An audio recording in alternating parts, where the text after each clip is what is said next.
And Telford with John Davies, and with them in the commentary box, former New Zealand sprint champion Wendy Brown. I haven't seen Deborah. Oh, there she is. Ram.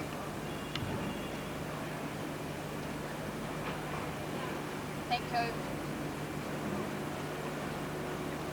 The Skiquin at the swimming.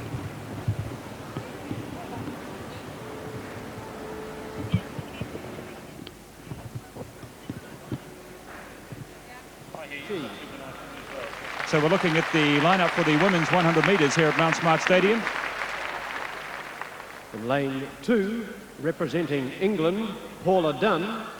And lane number 2 is Paula Dunn, the 25-year-old who won the silver medal in 1986, ran 11.57 in the semi-finals. Lane 3, representing Bahama, and one of the big threats to Merlin Ottey is Pauline Davis, the 29-year-old from the Bahamas, number 2 in the Commonwealth, semi-finalist at Seoul. Lane 4, representing Jamaica, Merlin Ottey.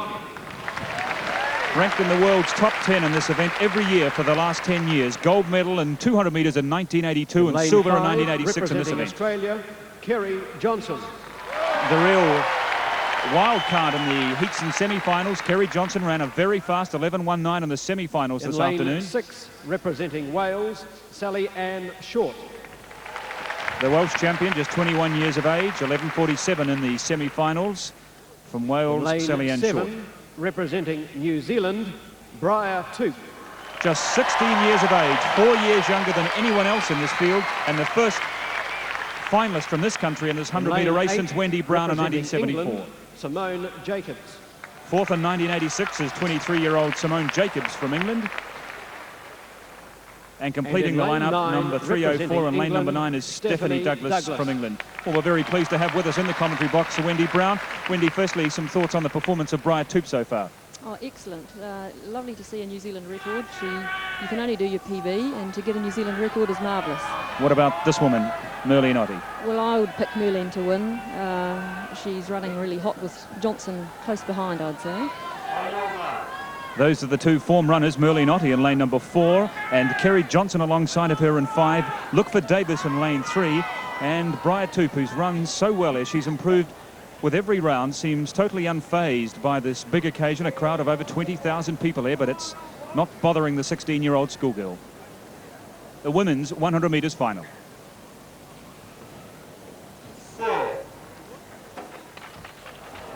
And jumping the gun is the little 19-year-old from Uganda, Oliver Achi, the Ugandan national champion. I remember seeing her run at the Kenyan Commonwealth Games trials, where she came from nowhere, and in fact it was her performances there at the Kenyan trials, oddly enough, that got a selection to New Zealand. Well, that was a very clear break by Oliver R.C., but I'd like to mention also that Michelle Seymour is missing from this final, a New Zealander, and she missed out on qualifying by 0.02 of a second. Very close, but she ran very well in the semi-final. But we do have Briar Toop in there. That's wonderful to see. And this final, I think, is going to be a tough race between Kerry Johnson and Merlin Ottey. Watch them in lane 4 and lane 5. Paula Dunn, the English woman who was second in 1986, is in 2. In fact, hasn't been beaten by another English sprinter since she was beaten by Heather Oakes in this final 4 years ago. Davis in 3, Ottey in 4, Johnson in 5, Short in 6, Toop in 7, Jacobs, the English woman, in 8, and Stephanie Douglas, the third English woman, in lane 9.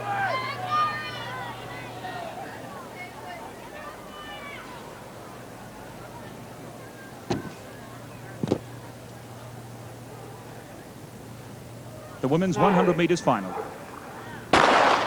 And away second time, and Merlin Ottey just a little slow, and the best start coming from Kerry Johnson.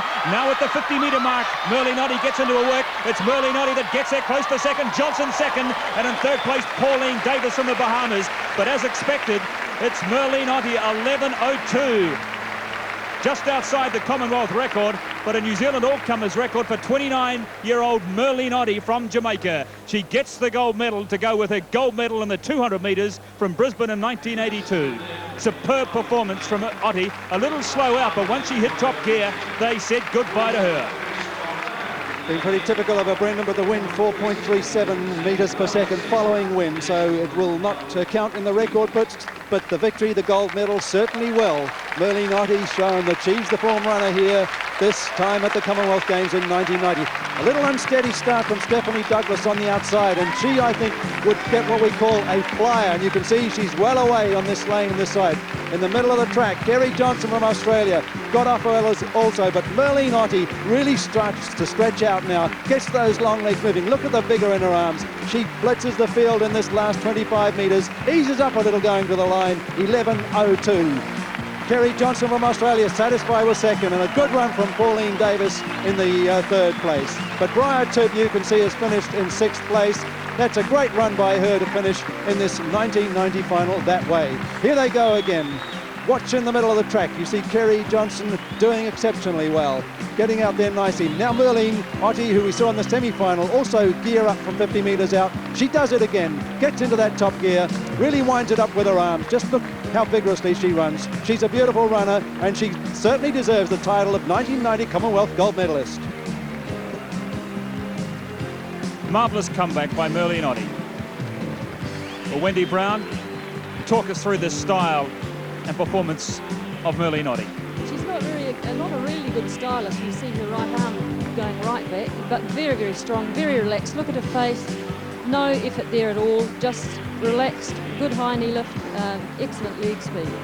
Pauline Davis struggling there. If she'd perhaps relaxed a bit more, she could have got Johnson, I think. Fluent, fast and happy. That's Merlene Ottey, who's made such a wonderful comeback after being injured in Seoul in 1988. She was also sick while she's there at the Olympic Games and had planned to retire from sprinting after the 1988 Seoul Olympics, but she was so disappointed with her performance that she still had something to prove to herself, so she decided to set her target on both Auckland 1990 and Barcelona in 1992. Well, she's got the first leg of the double, the gold medal at the Commonwealth Games. Now she's got her targets on the next Olympics. But let's not forget Briar Toop, a marvellous performance from her. She's down with Rod Dixon at the finish line. Briar Toop, what a marvellous race you ran to get into the final. Yeah. 4th place in your semi-final with a time of 11.55, which is a New Zealand record. How good was it out there? Oh, it was great. The atmosphere was wonderful, the crowd. I was just happy just to be in the final run with the top athletes. I really enjoyed it.